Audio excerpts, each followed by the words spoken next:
Yes. I was in my car. No, I do not. I cannot think of where I was that day. Oh gosh, I didn't hear about it immediately. It was actually on Yahoo News. I saw it. I was just surfing on Yahoo News and I saw it and saw some posts on Facebook as well, and so it kind of made me go investigate further. I was at home. At work. No, I don't remember exactly where I was.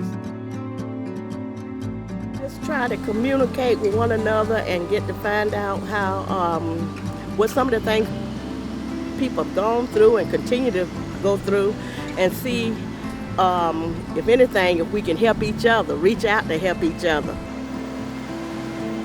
Well, just like in all situations, I think we can start with the people we interact with. You know, even if it's just on our street, our neighborhood, but just everything we do every day. You know, we can do a little bit.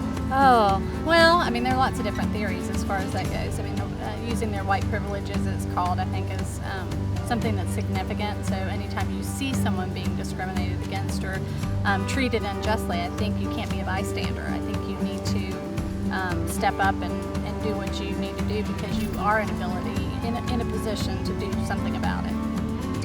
Treat everybody the same. Just try to understand situations. Don't always look at the situation as it's a black and white thing, you know. I think if they just look at things open-minded, you know, not so much as every case is the same. I think we have to own up to it more than we have. I think we need to have conversations and risk asking questions that are awkward, risk being in situations that might feel awkward and out of our comfort zone.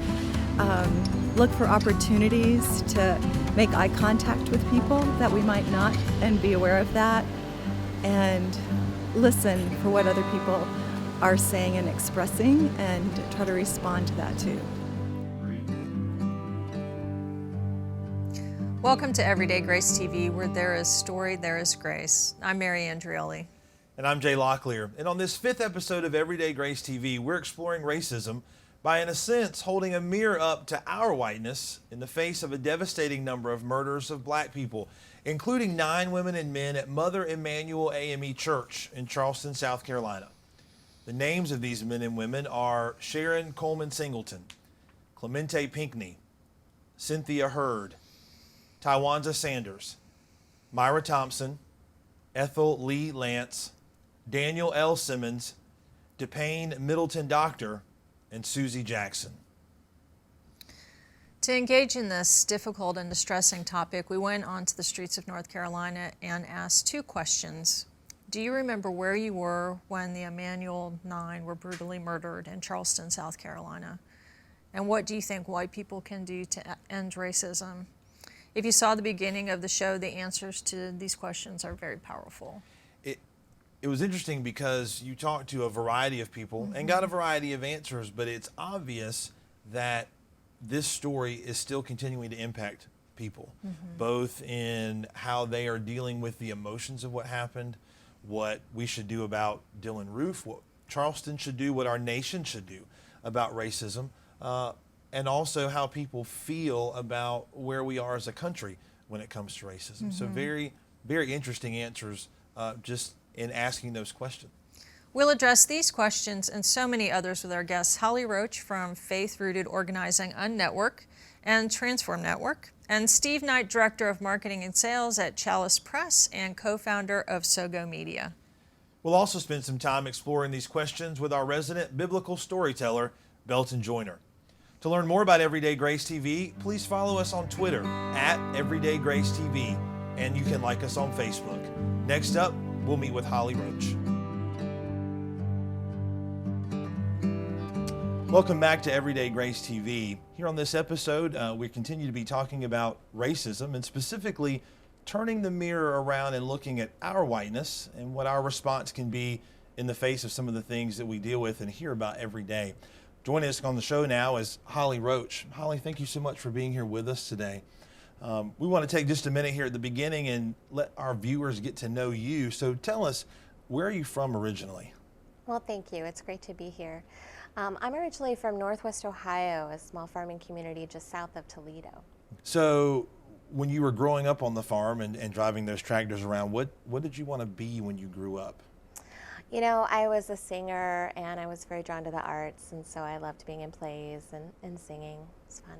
So how did you get from the arts to some of the work that you're doing now, part of two networks actually that are sort of connected, Faith-Rooted Organizing Unnetwork and then Transform Network, those two projects. Tell us about some of your work with them. Sure.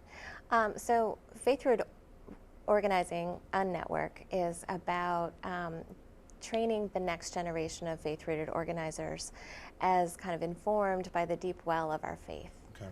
And Transform Network is closely related, started 5 years ago as a missional community network where we kind of lived out the missional mandate of being in the world where healing and ministry is needed, and found ourselves addressing systems of oppression, and so really finding ourselves being more justice-minded.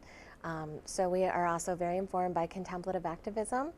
We're very influenced by the work of Father Richard Rohr, and then we also engage in public theology, empowering everyday people to make meaning about God in the world. So on this episode of the show, talking about racism, talking about how we can respond to things, I want to ask you a question. A few weeks ago, of course, terrible incident in Charleston, South Carolina. 9 people were murdered. And I want to ask you, Holly, where were you when you heard about what happened, and how were you able to respond? How did you feel called to respond to what happened? Sure. So at that time, I was at the Sojourner Summit in Washington, D.C., which is a large gathering of justice-minded Christians, and I was just devastated. You know, we all were.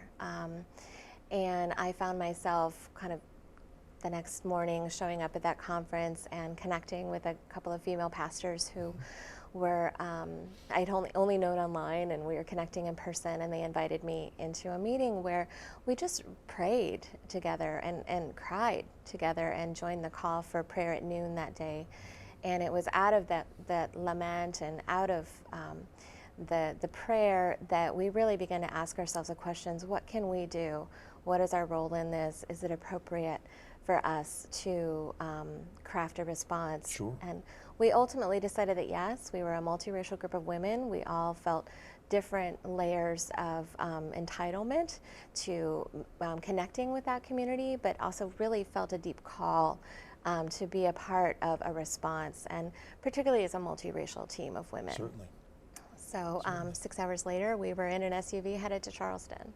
So you made the decision to travel to Charleston, to where the situation was continuing to unfold. And I understand that in addition to the women that you were traveling with, the group that was traveling together, you carried something very special with you that you were going to deliver in Charleston. Tell us a little bit about what that was. That's right. We kind of became an ad hoc delegation, delivering over 5,000 prayers that were collected from all over the country for the community that was impacted by the tragedy. And this was collected by Auburn Seminary's Groundswell Movement. And we drove down there to identify somebody directly impacted by the shooting that's a part of Mother Emanuel, to deliver those prayers to just offer hope and support during that time. And I'll just share one story. When we arrived that morning, there were thousands of flowers on the steps of Mother Emanuel, and we ran into Jordan Davis's mom. Jordan Davis was killed, was a victim of police violence, and his mother turned to us and said, "When is it going to end? When will it ever end?" And it just brought a flood of tears and lament, and we just held each other crying. And I looked up 10 minutes later, and there were 20 women holding each other and crying, and they ended up having to shut down the streets. Just it brought together that type of lament, just really brought people together. And it was kind of out of that expression of lament that we were able to really connect with the local community and I think bring some love and healing to the situation. Certainly.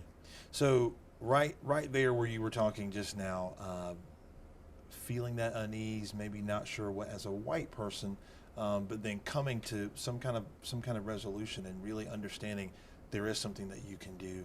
Let me ask, and also from your experience working with social justice with the organizations that you're with, what can white people do to end racism, in your opinion? Sure. So I would put forth 3 things that white people can do. The first thing is to educate ourselves about racism. Learning about racism is a choice for white people where it is not for people of color. So we need to learn to engage in that. White people need to talk to white people about racism. We need to understand it better. We need to understand that racism is not just prejudice, but it's prejudice plus power. So we need to look at the systemic and structural ways that racism is kind of hardwired to our society. Step 2 is to look at whiteness.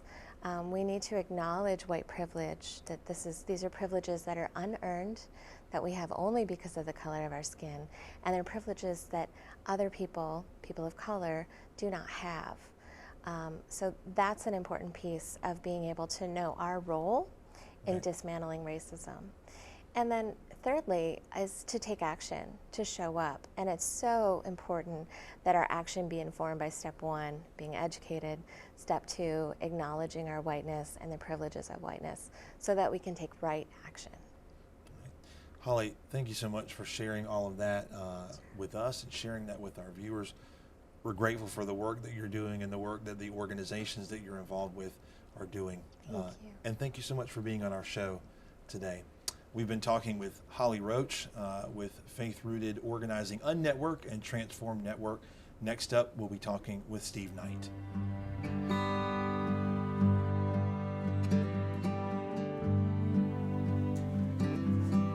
Welcome back to Everyday Grace TV. I'm Mary Andrioli, and we're here with Steve Knight, Director of Sales and Marketing for Chalice Press, talking about racism.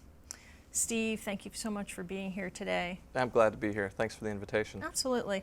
So we want the viewers of Everyday Grace TV to get to know a little bit about you. I know that you drove from Charlotte, North Carolina to be with us today. Could you tell us a little bit, where are you from? Yeah, well, I'm from Minnesota originally. Grew up in the Twin Cities. Moved here to North Carolina in 2003 with the Billy Graham Evangelistic Association, who relocated me and my family. And I've been here ever since, so North Carolina is home. So I'd like to ask you, I kind of want to delve right into, I guess, what could be a little bit of a hard question, but is talking about race something that's uncomfortable for you? We've been talking about it quite a bit today, so I'm curious if it's uncomfortable for you. It can be. It absolutely can be, and I would say it depends on who my conversation partners are, because there are some conversations about race and racism that are very generative and positive and life-giving, and then there are other ones that are harder to have. We heard Holly talk quite a bit about white privilege. I'm wondering if you could define that for us. Well, yeah, for me, I mean, white privilege is all of the benefits that we have as white people that are almost unconscious to us, often are unconscious. Just the fact that there are a lot of things that we don't have to fear. We don't have to fear getting pulled over by a police officer and getting dragged to jail and being, disappearing. Right. We don't have to fear for our kids what could happen to them simply because of the color of their skin, or in the workplace, the opportunities that I have, having maybe the same exact resume, but I have a Anglo-sounding name versus a African American or Hispanic sounding name. Those are all privileges that we have simply because of our whiteness. When do you think you first became aware of your white privilege? To be honest, until I moved here to North Carolina, I had not one close friendship with a person of color. And it was through that close friendship and relationship that I was able to begin to do that work and to begin to see my own white privilege and to see broader systemic stuff, white supremacy, really how whiteness is ingrained in our culture and in our society, and how we need to be at work to dismantle that. Do you remember, well, I want to ask you the same question that we've been asking folks on the street. Do you remember where you were when the Emanuel 9 were murdered in Charleston, South Carolina?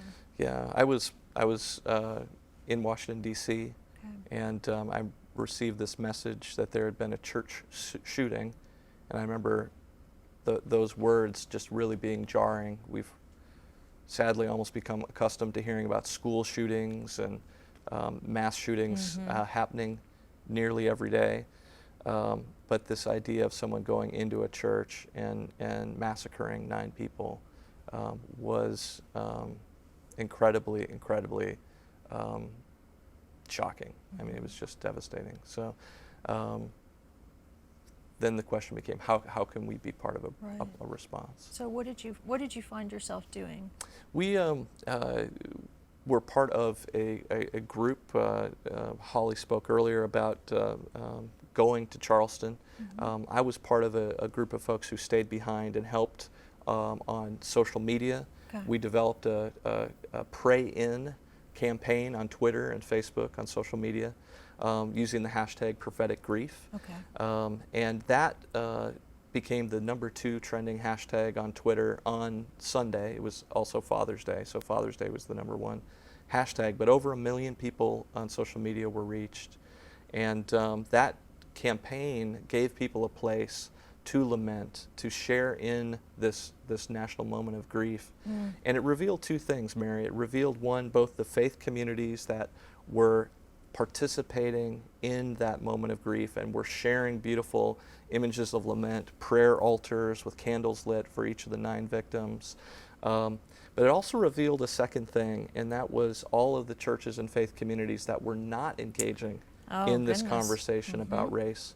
There were at least a couple people who shared on social media this, this is the church that I've been a part of for years. It's failing to engage in this conversation about race yet again. And there was a woman in Chicago who tweeted, "I had to get up and walk out of my church in tears. I'm heartbroken." This online community that had formed around this hashtag, she said, was the only community that she felt she had. And she was grateful for that, grateful that she did feel that there were people surrounding her virtually through the web and joining in that moment of prophetic grief and lament for what had happened. So both the positive and the negative, where churches had failed to rise to that, to engage in that conversation. So what is it, Steve, that you think we can do as white people to end racism? Well, for me, it started with that personal relationship, and I encourage, not just developing real, authentic relationships with people of color, but to also do our own work. It's not the responsibility of our friends of color to be our teachers. It's really placing another burden onto them. In real authentic relationship, it just happens naturally. Those conversations help us to grow and to learn, but we also need to go out. We need to get anti-racism training, anti-oppression training. We need to, read and be in conversation with voices of color, not just listening to, white authors and white speakers, but also, being informed and approaching all of that with an openness and a posture of humility. Yes, this term has been coined, white fragility, about how we as white people can often react defensively when we encounter these conversations about race and racism, or when someone uses the term like white supremacy, which maybe makes us step back because we think people in white hoods when we think of white supremacy, when it's really a real broader systemic thing that is real. So we need to be aware of that and remain open, remain humble as we approach those conversations, and we need to be intentional about going out and doing that work for ourselves. So. Thank you, Steve. Thank you so much for coming and being a part of the show today. It means a lot. Belton, welcome back to Everyday Grace TV. It's good to have you with us again. Thank you, Jay. Thank you very much. And Mary, good to see you again. It's good to see you. Thank you. Belton, as you know, we are right in the middle of a conversation about racism, and you've been hearing from our guests, Holly and Steve, and I'm wondering if you can share some of your thoughts about what you heard. Yeah, I heard good stuff. They were really on target with what they had to say. Holly made an interesting comment. She talked about why white people are talking about this, and there are no black people involved in the conversation here, and even on this program, you know. And I thought, what I heard her saying in that was, we white folks have got to get our act together before we have anything to bring to the table. Yeah. And so we've got to talk amongst ourselves and make sure we understand ourselves and what's going on. Then we've got something to bring to the table for conversation. Yep. And then Steve made an interesting observation, brought back a memory. He said where he was, they had 9 candles, one for each of the victims. And I remembered the Sunday after all of this happened, I was in church, and our pastor called all of us out of our Sunday school classes to come to the sanctuary at 10 o'clock to be in solidarity with what was going on at Mother Emanuel Church at 10 o'clock. And she said, and now we're going to ring the church bell. She said, 10 times. Oh, 10 times? Once for each one of the victims, and we're going to ring it for the young man who did the shooting too, because that also is part of our need in our journey. That's powerful. And it was powerful. quite a moment. Belton, at this point, with everything that we've heard and with our on-the-street interviews, what is it that you think that white people can do to end racism? I'd like to take a shot at answering that question by telling a story from the Bible. Yeah, please. It's over in the New Testament, and it's one of the shortest books in the whole Bible. It's about 400 words long. It's not long. It's a letter. It's pretty short. Yeah, it's a letter that takes place. Well, I'll just tell you the story. Okay. One of the main characters in the story, one of the key players, is Onesimus. It's a name you don't hear very often. The name means useful, and that was a name often given to slaves back in Roman times when this was taking place. So we know that Onesimus was a slave, and although we don't know the details, we do know that he ran away and escaped from his owner. Right. Tell that from the letter. That was dangerous because indeed he could be captured and be given almost any punishment whatsoever, including execution. Wow. Okay. So things must have been crushingly difficult for Onesimus for him to risk running away. But it must have worked because he got away. So you figure, well, the story has a happy ending because the slave has escaped. But it doesn't end there. All right. As Onesimus stays on the run, he somehow meets the Apostle Paul. And Paul says, writing about him, he says, I've become like a father in the faith to him. Well, actually, the New Testament language says, I gave birth to him in the faith, which is, well, anyhow, Paul and Onesimus are like family now. They're like family. They love each other. They care for each other. Paul is actually writing this letter while he's in prison. Wow. And Onesimus is warm in the Christian faith now. As an escaped slave, he risked going to that prison in order to visit and care for Paul, who's now in prison. It's pretty good, but the plot thickens. It thickens. If you think it's unusual enough for the highly educated and well-traveled Paul, he was highly educated, well-traveled, and he's connecting beautifully with this, well, let's call him an illegal immigrant, you ain't seen nothing yet if you think that's unusual, because they say the ground at the foot of the cross is level. So Paul and Onesimus, from such different life journeys, stand on level ground, each as equals. Amazing. Oh, that is so powerful. But hang with me. Paul decides he's going to send an email to the man who used to own Onesimus. And I suppose technically he still owned Onesimus. He just had escaped. He still owned him. And the truth is, I guess the email was probably scribbled on a piece of parchment. I got a little carried away there.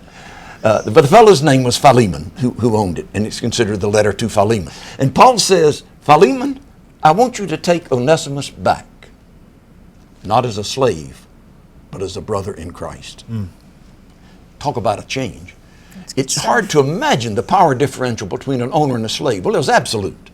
But Paul says Onesimus will come back on that level ground in front of the cross as your equal brother.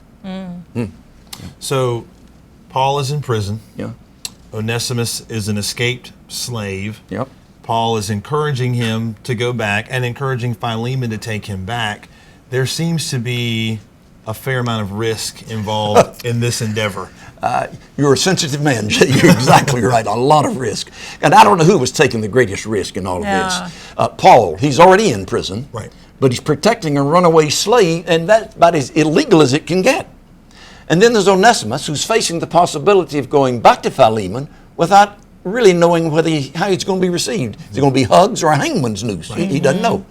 And Philemon is being asked to violate the culture around him and faces the pressure of the community because he took back a runaway slave. In all of this, there's danger for Paul. In all of this, there's danger for Onesimus. In all of this, there's danger for Philemon. So really, that's the way it is when we seek to reach out in friendship and acceptance beyond our comfort zone. As long as everyone stayed in the appropriate box, life flowed easily.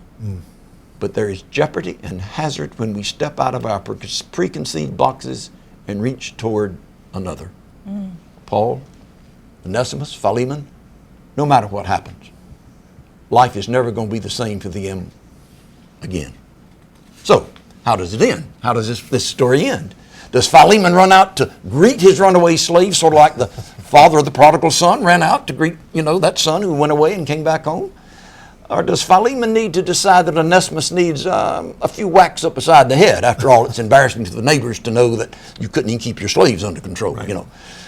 Does Paul change his mind and think that maybe it would be better just to play it safe and let Onesimus sort of stay in hiding, with me? You see all that's going. We don't know. We just don't know. This letter that Paul wrote to Philemon, like I said, is about 400 words long, and it ends with basically what sounds like, "Sincerely yours, Paul." I mean, we just don't know. The letter ends. But I think that may be a good thing.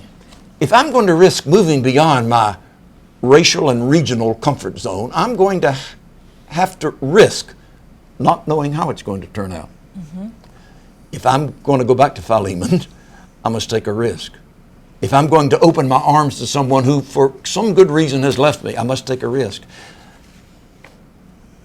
So now I'm left to wonder. Maybe I don't need to write Philemon, but is there somebody I need to write? Belton, at this point, I just have to ask, why on earth would people assume this risk? Why would people take the risk? I think you've gotten to the heart of the matter. There's not much place to hide from that question. And I think when I look at myself honestly, I have to ask, I've got all the benefits of privilege. I'm a Southern white male. I mean, what more privileged place can you have than that? So why should I want to give that up and invite others to that same sense of privilege? Right. And I'd have to say it's not anything within me so much as for me, at least I'm speaking just for myself now, it comes from my understanding that God created each of us in the image of God. And now I look at someone of another race or someone else, anybody else, I'm looking at somebody else in the image of God. Sometimes that image gets shattered and broken. But the mission that has been given to us is to be about God's work of helping to restore that image as God's grace is given and restores it.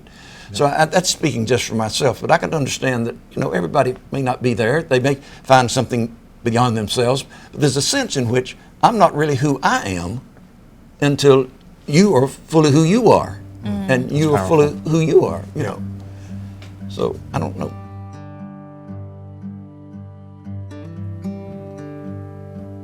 How long? The question escapes our lips. It enters the air around us, joining with the voices of those who also ask that question, who will always ask that question, and the echoes of those who died asking that question. Names and faces bombard us. Stories surround us. Facts and figures assail us with their stark simplicity. We live in a world where the value of human life seems to be diminishing at a precipitous rate. How long will it continue? How long until it changes? How long will we have to live like this? How long? How long until we realize that the image of God, the Imago Dei, resides just as deeply in you as it does in me? How long until we realize that the moment that I classify you as the other, that I've done the same to myself? Step 1, Look into the mirror and realize that I cannot continue to look at the world through prejudiced eyes. Step 2, look into the faces of everyone I meet and realize that they are God's creation, God's handiwork, fearfully made and wonderfully complete. Step 3, encourage and exhort, teach and preach, live and exemplify a life of love, a message of forgiveness, and a gospel of hope, faith, and belief in the one who made us in His image and then redeems that image when we forget what it is. How long until we realize that the voice of God continues to speak to us and through us? The same voice that spoke the world into being with the resounding "Let there be" continues to speak through prophets and poets, preachers and painters, boys and girls, women and men, with a call, no, a command to act justly, love mercy, and walk humbly every single day. To not hear the call for mercy, to not acknowledge the plea for justice, is to silence the very voice of the one who whispered to Elijah, who called fishermen to be disciples, and the one who breathed, "It is finished," on the cross. How long until we understand, truly understand, that our decision to act in the face of injustice and intolerance sometimes comes at the expense of comfort and power? That to make the decision to walk side by side with those who are on the outside enables us to live more fully into realizing the kingdom come and will be done here on earth. We cannot follow the God of Abraham, Isaac, and Jacob without also following the God of Rahab and Judas. By living and giving the gospel away, we cannot pick and choose who gets to win and who gets to lose. It is a gospel for all. He will answer all who call upon His name. So maybe the question isn't how long, but instead, how soon? How soon until we fully open up our eyes and ears to see and hear God in the world? How soon until we act as only we can? Until we stand in the places where only we stand, until the time comes when we join with all peoples hand in hand to look beyond the color of skin, to look beyond deciding who is out and who is in, to help make this world a place where women and men, stranger and kin, all belong and are all called child of God. One last question. What does God look like? There will come a day when the answer to that question will be as simple as you and I standing face to face, recognizing the image of God that has been in us all along. How long until that day comes? How soon can you begin?